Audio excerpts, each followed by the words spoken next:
This is an extremely rare occurrence, and the downpour of hailstorms caught the villagers completely by surprise. And even 12 hours after the storm, the forested hillside of Gadanje was still white. The hailstorms covered more than 200 hectares, causing panic since residents had never experienced such a phenomenon.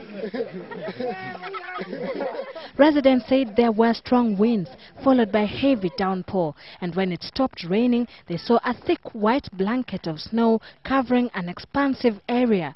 Many were at a loss for words. But to others, the hailstorms were a clear signal for something else.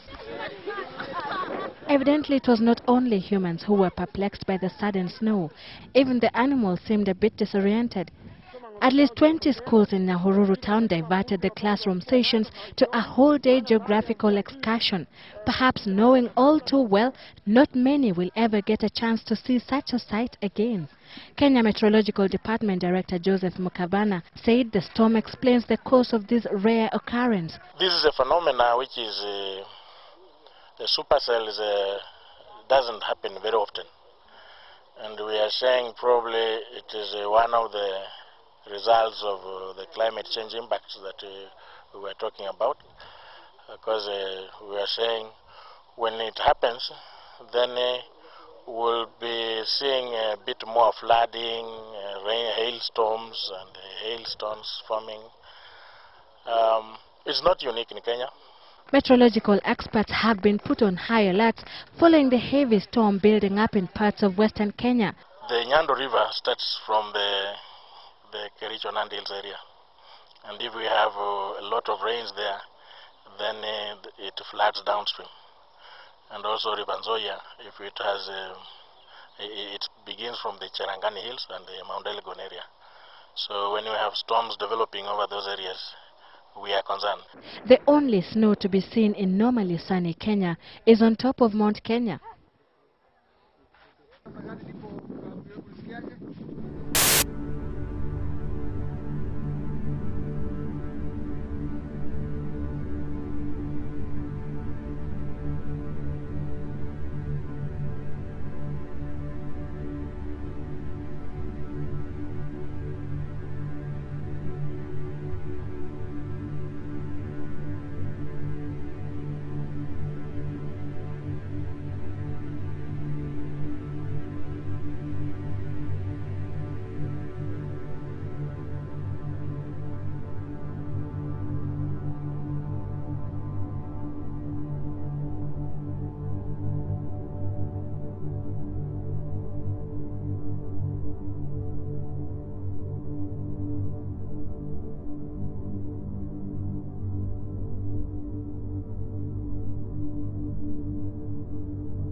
I have in front of you here 2 containers of white solids. The first one here in the Erlenmeyer flask is barium hydroxide. It is a hydrate, so there is water stuck inside the molecule. The other chemical I have then here is in kind of pellet form. This is ammonium nitrate, the NH4NO3.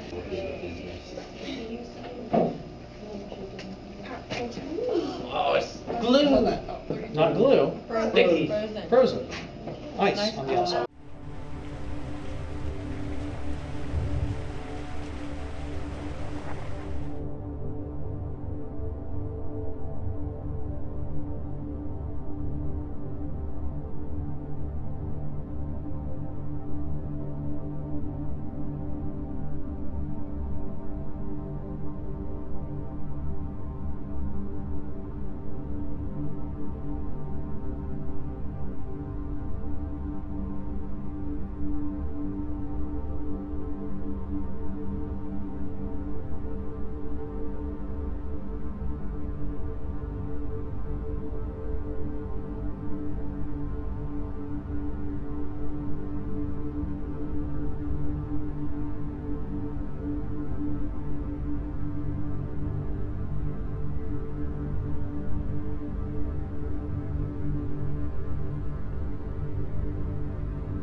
Yep, there's another way water can get into the air. The water on the doghouse roof dried pretty fast in the warm sun. This water disappears faster because the stove is hotter. This change from water we can see to water vapor we can't see is called evaporation. The cloud from the spout of the tea kettle is condensation of the water vapor from the tea kettle hitting the colder air. Condensation. Rain. The hot water in the kettle gives off water vapor to the air by rapid evaporation, just as rivers, lakes, and ponds give off water vapor to the air by slow evaporation. As the hot water-filled air hits the colder air near the ice tray, the water vapor turns into clouds of tiny water droplets floating in the air. Condensation. When the air is quite cold and cannot hold any more water droplets, they collect together to form larger drops, as on the ice tray. And being too heavy to float in the air, they fall back to the earth as rain.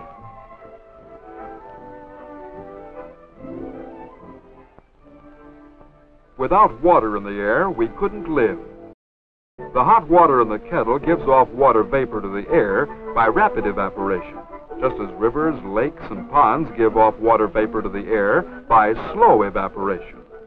The hot water in the kettle gives off water vapor to the air by rapid evaporation, just as rivers, lakes, and ponds give off water vapor to the air by slow evaporation.